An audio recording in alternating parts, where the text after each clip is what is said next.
The night was thick with dust and murmurs, the kind of late summer evening when the lanterns on the wooden posts outside the town hall flickered against the rising wind. Folks from miles around had gathered in the little village, boots scuffing. The boards, hats tilted low, voices carrying stories that mixed with the smell of horses and pipe smoke. An auction always pulled a crowd, but this one was different. Not just cattle or tools on the block tonight, there was something in the air, sharp as the scent of dry hay before a storm. Men leaned against the railings, women fanned themselves against the heat, and every eye seemed to search for two people, the wealthy rancher with the deep pockets and the widow, who'd kept mostly to herself since her husband passed. People whispered about him often, the way he had more acres than he could ride in a week, more money than the bank itself, and more pride than was good for a man. He had a reputation for playing bold games, both with his fortune and with people's lives. The widow, on the other hand, was a quieter figure, graceful in her plain black dresses, her face hidden behind a simple veil, never stirring up gossip, yet never escaping it either. By sundown, the hall was packed, and the talk grew louder. Some said the rancher had bragged over a drink earlier, claiming he could win the widow's attention as easily as he won bids on cattle. Others swore it was a bet struck in the back room of the saloon, half in jest, half in daring, that pushed him forward. Whatever the truth, it was certain he had something to prove that night, and the whole village was ready to watch. The auctioneer's voice cracked over the crowd, calling out numbers, slamming his gavel against the block. But few listened to the wagons or seed being sold. Eyes kept drifting to the rancher, his hand resting on the chair back, and to the widow, seated still as stone, her veil barely moving as she breathed. The hush that fell when their eyes finally met was heavy enough to stop even the gavel. Rose slow, steady, like a man who already knew he'd won before the bidding began. His words were smooth, yet sharp, cutting through the silence. "I'll take it." No one was certain what he meant. Was it the item on the block or something else altogether? Whispers rippled through the hall. The widow's gloved hands tightened on her lap, but she did not speak. The auctioneer, sensing the stir, tried to push the sale along, but the energy had shifted. This was no longer about money. This was about pride, about spectacle, about the kind of bet that could make or break a man standing in a town where reputation was worth more than gold. The rancher leaned closer, his voice low enough for only those near the front to hear, yet strong enough to echo in every heart. "I'll not only buy, I'll win." The widow stood then, slow and deliberate, her veil catching the light from the lanterns. For a moment, it seemed as if the air itself had stopped moving. She placed a single coin on the table, small and shining against the rough wood, then turned to face the crowd. "Some things," she said softly, "cannot be bought." The rancher smirked, certain the game was his. Men in the back chuckled. Women shook their heads, and the auctioneer wiped his brow nervously. Everyone knew something had shifted, though none could yet name it. The widow's voice, quiet but unshaking, had cut deeper than any gavel strike. The night rolled on, and the bidding turned more reckless. The rancher raised stakes no one else dared touch, buying not with need but with arrogance. The widow stayed seated, calm, as though she were watching a play unfold. When the final item came up, a piece of land on the edge of town, wild but fertile, he stood again, his voice booming with triumph. He bid high, higher still, until the room was silent, until no one dared answer. Then, with the gavel's crack, it was his dot, and yet his eyes returned to her, seeking something more than applause. She rose once more, her veil trembling slightly as though with her breath. Then, with one slow motion, she reached up, unpinned her wig, and let it fall into her hand. The hall gasped as one. The rancher's grin faltered, his hand frozen halfway to his glass. Behind the veil, beneath the wig, the face revealed was not the one anyone had imagined.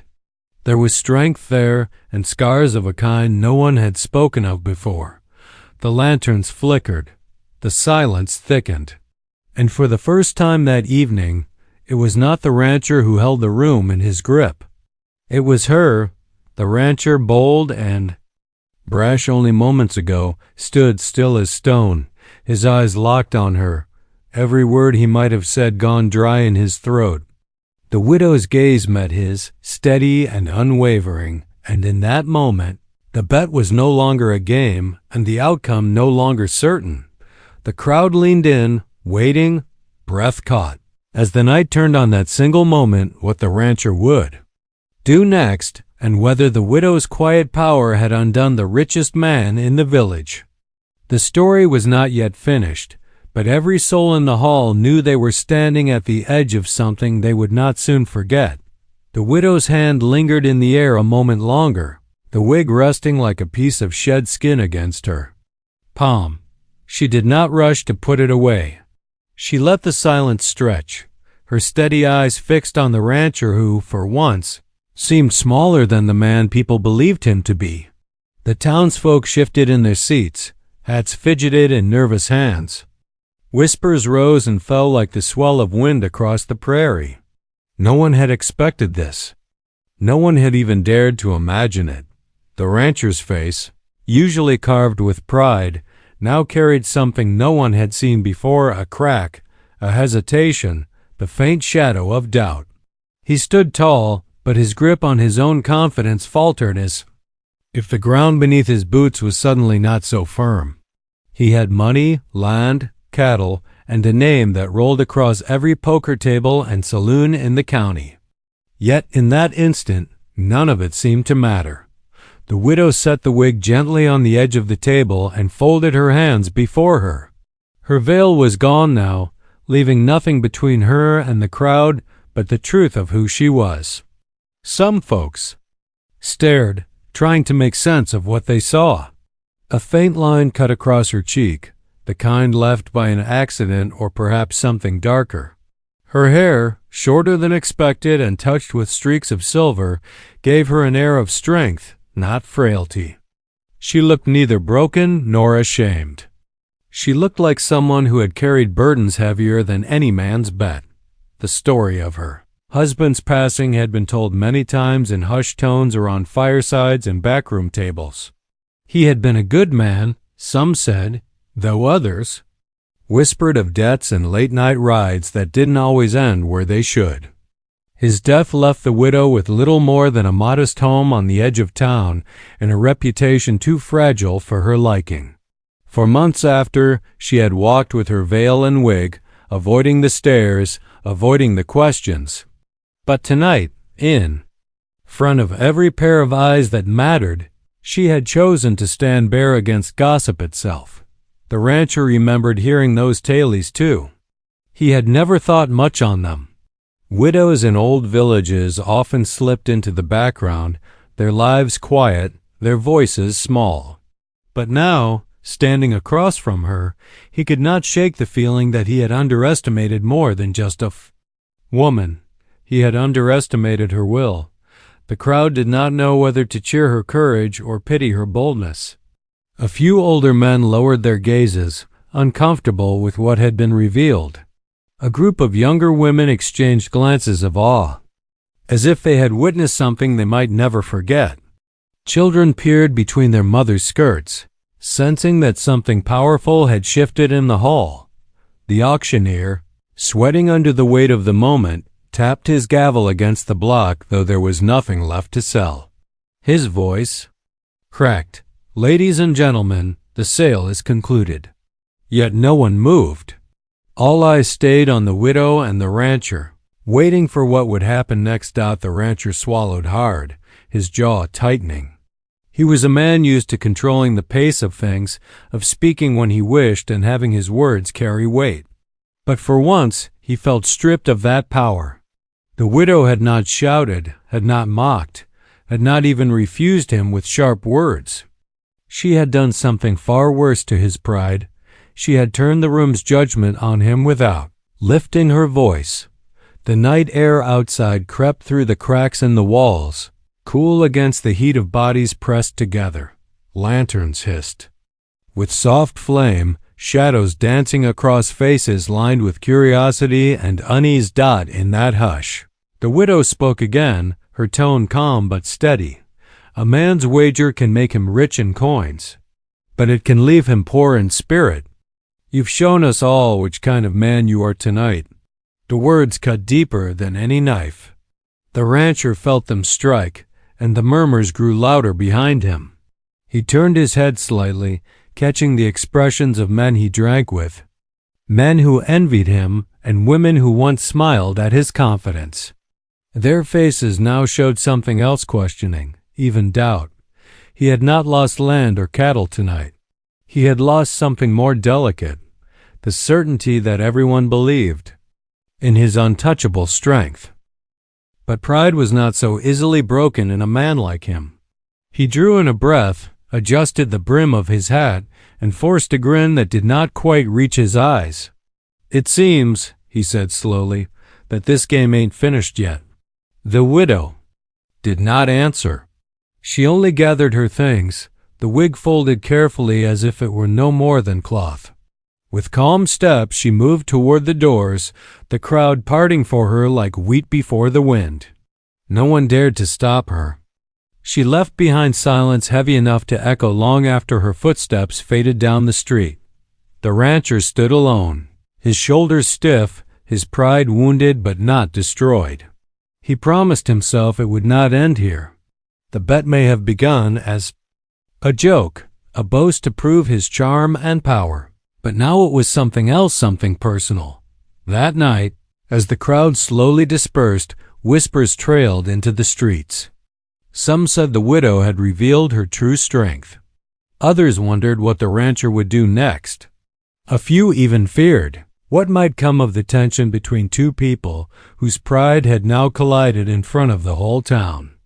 The rancher returned to his estate, the largest in the county, where the lights from the big house glowed against the dark hills.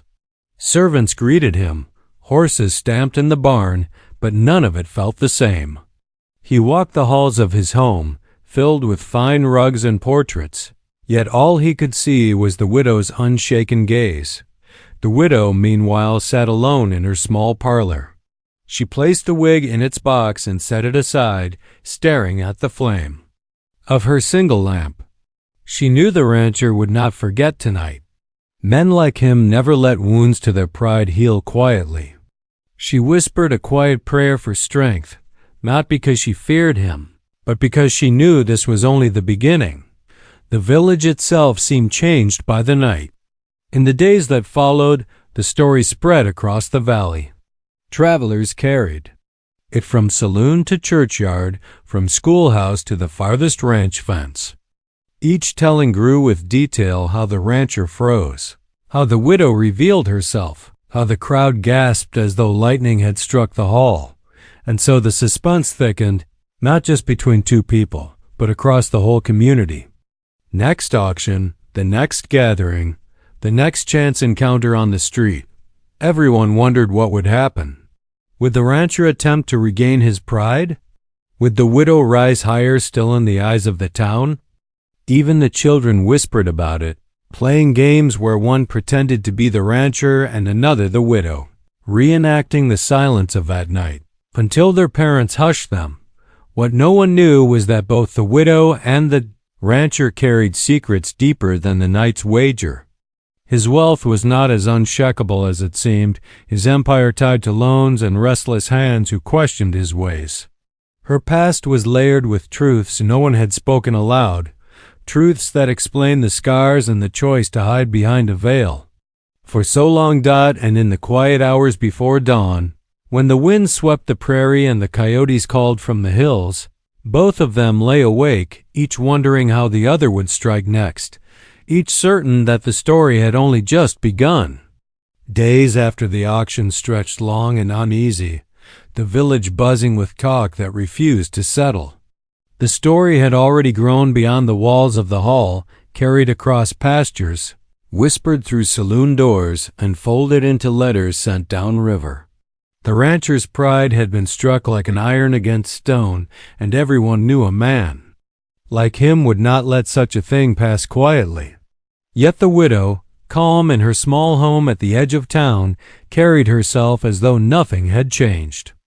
That difference, his restless anger and her steady silence, fueled a storm that no one could yet see but everyone could sense.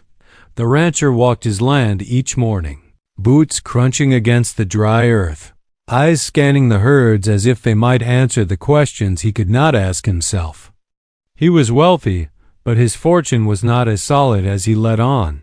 His ranch stretched wide, but fences broke in the wind, and hired men often drifted away when pay was late. He played cards in town, drank deep, and always kept his chin high, but, in truth, a shadow of debt lingered over him. Some said the bank watched him close, though no teller dared confirm it aloud. The widow's words that night about spirit being worth more than coins haunted him, for he knew deep down they were true. Yet anger gave him no rest. In the saloon, where men slapped his back and laughed too loudly at his jokes, he caught the quick glances when they thought he wasn't looking. He heard the muttered line, "Rich, but not enough," and it struck harder than a fist. Pride was his armor, and the widow had pierced it in front of all. He swore he would find a way to turn the tables, to make her the one whispered about in shame instead of him. Meanwhile, the widow kept to her routine. She walked to market with her basket, traded for flour and lamp oil, and returned to her quiet home.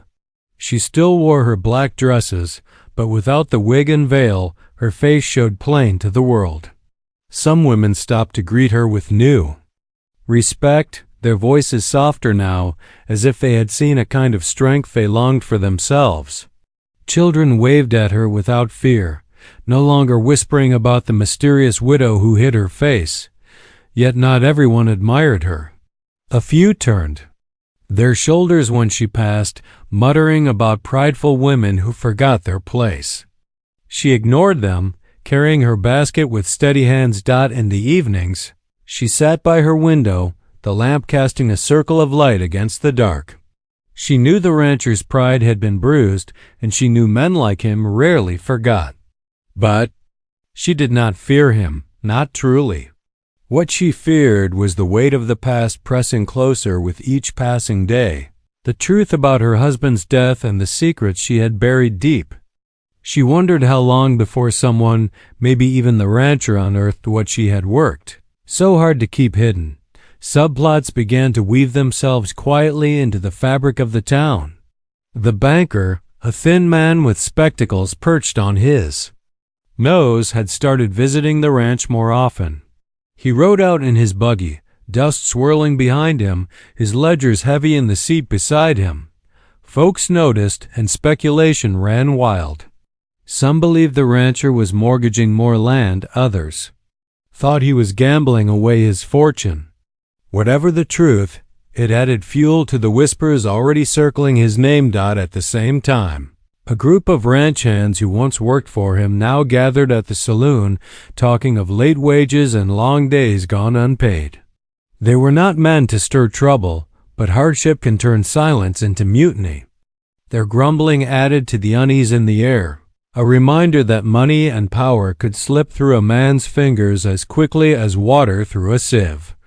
The widow, too, had her own subplot unfolding. A letter arrived one afternoon, slipped under her door by a boy too nervous to knock. The envelope was plain, the handwriting unfamiliar. She opened it slowly, her hands trembling as she read the words inside. Whoever had written it knew something of her past details about the night her husband had died, things only a handful of people could have known. The letter carried no signature, only a warning. Secrets buried have a way of clawing back to the light. She folded it carefully, locked it away in her chest, and sat in silence, staring at the wall as shadows grew long. She wondered if the rancher had written it, but the voice in those words did not match his bluster. No, this was someone else, someone who wanted to unsettle her, perhaps use her story against her.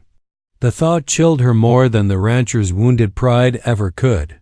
The townsfolk, oblivious to the letter, saw only the outer storm, watched as the rancher, determined to reclaim his standing, began hosting gatherings at his estate. He threw open his wide doors, filled the halls with music and whiskey, and invited everyone who mattered. He laughed louder, spent money faster, and rode his horses harder, all to remind them of his power. But beneath the shine of lanterns and the clatter of glasses, cracks widened in his foundation. Some noticed how his eyes darted when the banker appeared at his side, or how his smile stiffened when certain names were mentioned. And always, the widow's image hung over those parties. Even if she never set foot on his land, her presence lingered in every conversation. Men whispered of her courage, women speculated about her scars, and the rancher's pride burned hotter each time her name reached his ears. One evening, as lanterns swung in the wind and fiddles played in the rancher's grand hall, a hush fell over the crowd. The widow had arrived. She stepped through the doorway, uninvited, her black dress plain yet commanding. Every head turned, the music faltered, and the rancher's hand tightened around his glass. Her presence was no accident. She had chosen this moment, knowing he could not turn her away without showing weakness. She moved through the crowd with calm steps, her gaze steady as though she carried nothing but her own truth. Conversation sputtered, then grew again in nervous bursts. Some cheered her bravery, others frowned, but all knew the tension had reached another height. The rancher approached her, his grin sharp but his eyes hard. "You've come to see what wealth looks like when it shines," he said, loud enough for others to hear. She met his stare without flinching. "I've come to see what pride looks like when it trembles." Gasps rippled through the hall, and though the music resumed in awkward stumbles, no one truly listened. The battle had shifted again, no longer confined to whispers or glances. Now it played out in open air with the whole town as witness. What no one noticed was a figure lingering near the door, watching the exchange with quiet interest. A stranger, wrapped in a coat dusty from the trail, his eyes sharp as a hawk's. He had arrived in town only days before, asking questions few wanted to answer. Some said he was after work, others guessed he was tied to debts or old grudges. But when his gaze locked on the widow, something in his expression changed. The night carried on, the rancher forcing laughter louder than before, the widow standing firm, and the stranger slipping away into the shadows. The village, though still smiling and dancing under the lanterns, could feel that something larger was stirring, something that would drag both the rancher and the widow into a reckoning far greater than a simple bet. And so the suspense thickened. Further, with debts creeping closer, secrets scratching at locked doors, and strangers weaving themselves into the fabric of the town. The rancher's pride and the widow's strength had clashed, but neither had yielded, and the outcome was still hidden in the dust of the days to come. The days following the widow's appearance at the rancher's gathering pressed down on the town like a storm waiting to break. Conversations grew quieter when strangers passed by, and more often than not, the talk turned to her and him, their feud now the centerpiece of every corner table and porch step. Even the preacher spoke of pride and humility with more fire in his sermons, though he never named either of them. The tension stretched through the village like a rope pulled too tight, and everyone could feel the snap coming, though no one knew when. The widow herself moved through those days with a calm face, but her nights told another story. Sleep came thin, broken by dreams of her husband's final hours and by the echo of that unsigned letter tucked away in her chest. She had read it a dozen times, each line cutting sharper. Someone knew the truth, or enough of it to use against her. The words were too exact to be idle gossip. She wondered who had written it. The rancher's voice was too brash for such careful sentences, but he could have paid another to do his work. Or perhaps it was the stranger she had seen at the gathering. The one with dust on his coat and eyes too watchful to be passing through by chance. She began noticing him more after that night. He lingered on the edges of town, sometimes by the stables, sometimes near the churchyard, sometimes standing still outside the general store as though waiting for someone. He never approached her directly, but she felt his gaze on her back more. Then once, sharp as the edge of a blade. The townsfolk whispered about him too. Some claimed he was a drifter, others guessed he carried debts, and a few swore he was an old hand from the railroad days come to settle something long unfinished. His silence only made the guessing worse. The rancher, meanwhile, was tightening his grip on whatever power he still held. He made his men work longer hours, riding the fences at dawn and pushing the cattle harder than before. He paid them when he could, though not always on time, and his temper grew shorter with each passing day. The banker came twice in 1 week, his buggy rattling up the long drive, his face hidden behind polite smiles that fooled no one. Each time, the rancher met him with charm and loud laughter. But when the banker left, the house grew still, and he paced the halls like a man cornered. In town, the rancher spoke boldly, louder than ever, his words dripping with certainty, but those who knew him best saw the change. His grin was a little too wide, his laughter a little too forced, his hand tightening a little too firmly around his glass. Pride was the shield he wore, but beneath it, cracks spread wider each day. The widow's life grew heavier with suspicion. One evening, returning from the market, she found her gate unlatched and her door ajar. Nothing was missing, but on the table lay another note. This one bore only 3 words, "You cannot hide." Her hands trembled as she read it, though her face remained still when neighbors greeted her later. She told no one, locking the note away beside the first. But she knew the truth she carried was drawing closer to the surface, and once it broke free, the whole town would see her differently. The stranger's presence deepened the mystery. One afternoon, she finally approached him, her voice firm though her heart beat hard in her chest.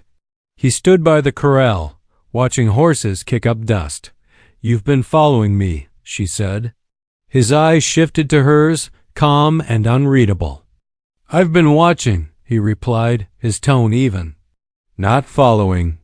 She asked him what he wanted, but he only tipped his hat and said, "Answers."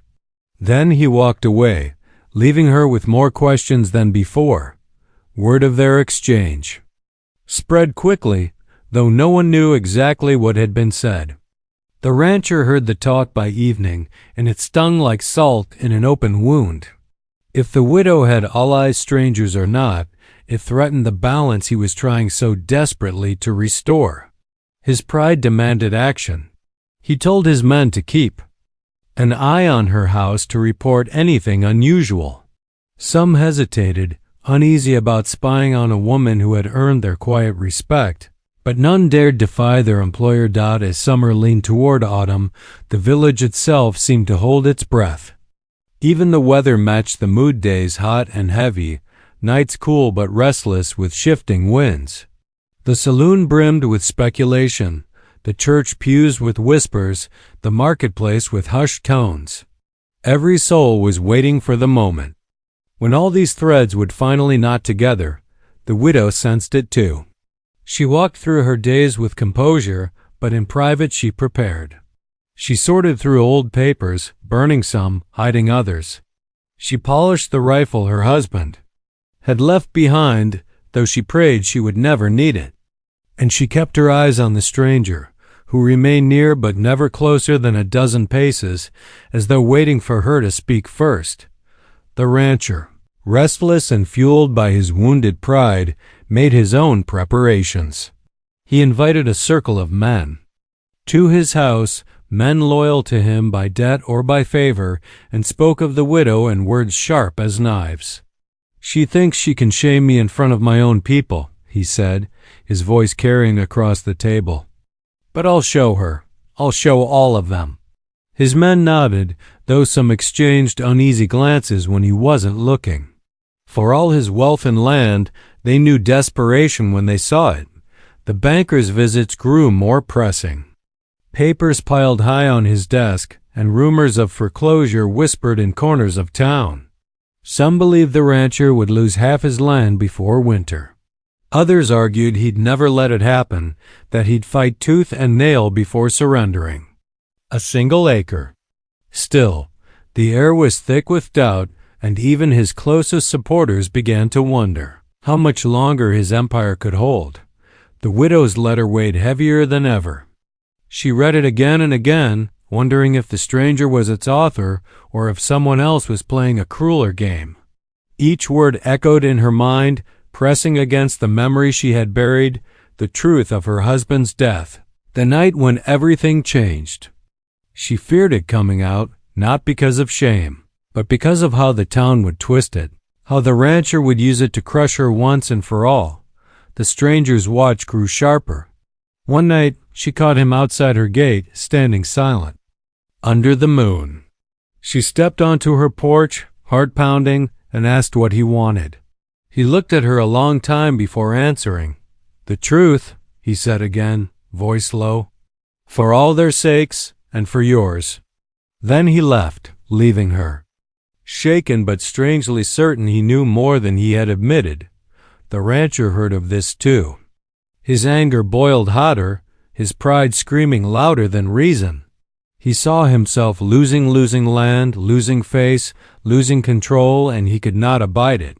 He began to speak openly of the widow, twisting her courage into arrogance, painting her strength as defiance. He told stories that made her seem dangerous, unfit, a woman who thrived on shame instead of honor. His words spread quickly, and though many doubted them, enough believed to set the town on edge. The stage was set, though no one could say for what. The widow, armed with her secret and her quiet strength. The rancher, cornered by debts and his own pride. The stranger, moving like a shadow with knowledge sharp enough to cut through them both.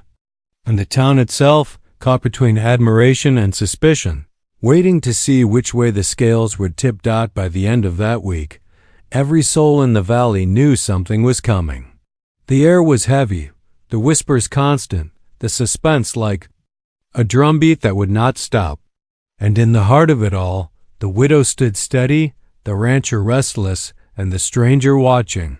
As the final threads drew tighter toward the breaking point, the night of the reckoning came with no warning. The town gathered again, not in the hall this time, but out in the open square beneath the flickering lanterns and the wide sweep of stars. Word had spread fast that the rancher, the widow, and the stranger would finally face one another. Folks said it was only a matter of time before all the tension broke, and that time had come. Horses were tied along the street, wagons stood idle, and men, women, and children pressed close together, their eyes sharp and voices hushed. The rancher stood tall at the center, hat tipped low, his jaw tight as stone.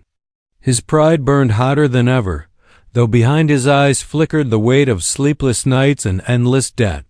The widow stood across from him, calm, her black dress plain but steady, her gaze unwavering.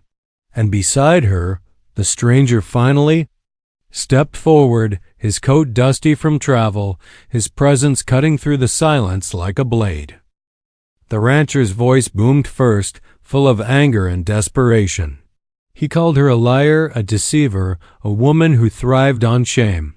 He told the town that she had humiliated him, that her strength was nothing more than arrogance dressed in sorrow. He painted himself as the victim, robbed of respect by her boldness.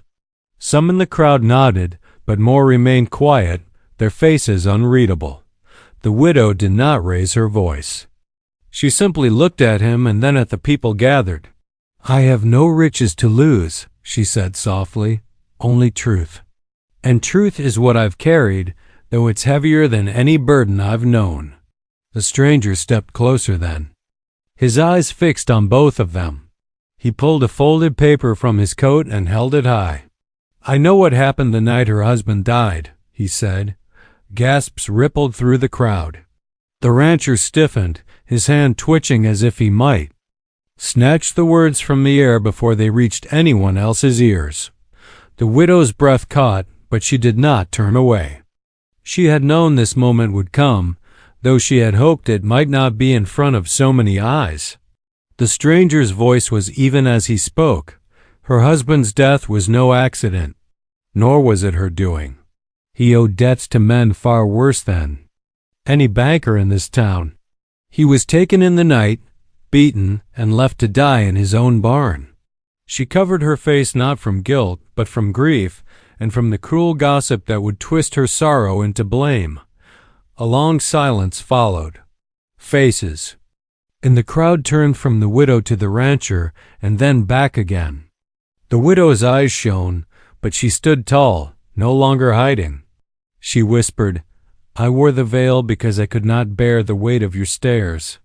And when I took it off, it was because I would not let shame be the only thing you saw."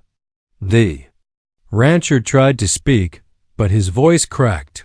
He muttered about lies, about schemes, but his words rang hollow now. The stranger fixed him with a sharp stare. "And you," he said, "your debts are as deep as hers were sorrow. You made a bet with her dignity to cover your own pride. You thought you'd win back respect by mocking her. But the truth of her husband's death shows who really lived with shadows and who carries honor." The town shifted then, the weight of judgment moving like wind through the crowd. People who once laughed at the rancher now turned away. Men who had envied him tightened their lips. Women who had doubted the widow now saw her in a different light. The balance had shifted, and the rancher felt it pressing down on him harder than any loss of land or cattle. The widow stepped forward, her voice calm. "I never asked for this feud. I only wanted peace. But you dragged me into your game, and you made the town my witness. Now they have seen me, as I am, with nothing hidden." The rancher's shoulders sagged. Pride, once his shield, now weighed on him like iron chains. He looked at her, at the crowd, and for the first time he saw not admiration but pity, and that broke him more than any words could. Without another sound, he turned and walked away, the square parting to let him pass. His boots struck the dirt with heavy thuds, each step an admission that his empire of pride had crumbled. The widow stood still, the stranger beside her, as the town slowly began to murmur again. Some came forward to touch her hand, to offer words of apology or respect. Children no longer whispered but looked at her with wide eyes filled with wonder. For the first time since her husband's death, she felt not isolated but part of the world around her. The stranger folded the paper and Sulais slipped it back into his coat. "Your burden is lighter now," he said quietly, "but it will never be gone." She nodded, understanding the truth of his words. "And you?" she asked. He gave a faint smile. "My work here is finished. There are other debts, other secrets waiting down the road." With that, he tipped his hat and walked into the night, leaving her with the people who now knew her story. In the days that followed, the town settled, though it was changed forever. The rancher's estate grew quieter, his men drifting away, his land slowly divided under the banker's eye. He remained, but he was no longer the man he had been. Pride had built him high, and pride had brought him low. The widow lived more openly now. She tended her garden, walked through town without veil or wig, and accepted the greetings of those who once turned their backs. Some friendships grew where none had been before. The children who once whispered now ran to carry her baskets. The women who once judged her now asked for her counsel. She had not sought power, but by standing firm, She had gained respect that could not be bought, and the town itself carried the memory of that summer like a scar, one that hurt to touch but reminded them of what pride could destroy and what truth could heal. They spoke of the auction, the unveiling, the stranger's words, and the rancher's downfall as though it were a tale passed down for generations. It became a story not just of two people, but of everyone who witnessed it, a reminder that dignity cannot be wagered, and truth cannot be buried forever. As autumn winds swept through the valley and the first leaves turned, the widow sat by her window, watching the fields beyond. She thought of her husband, of the pain she had carried, and of the way life had changed since that night at the auction. The sorrow would never leave, but it no longer ruled her. She could breathe again, walk again, live again. And that, she knew, was victory enough. In the end, the rancher's pride had been his undoing, the widow's strength her salvation, and the stranger's truth the fire that revealed both. The town would never forget, and neither would she. And in that memory lay the final reflection, that wealth and power may rise and fall, but character endures, and dignity once claimed cannot be taken away. The lamps in the square glowed. Softer now, the laughter of children drifted on the air, and the widow closed her eyes, knowing the story was finished at last.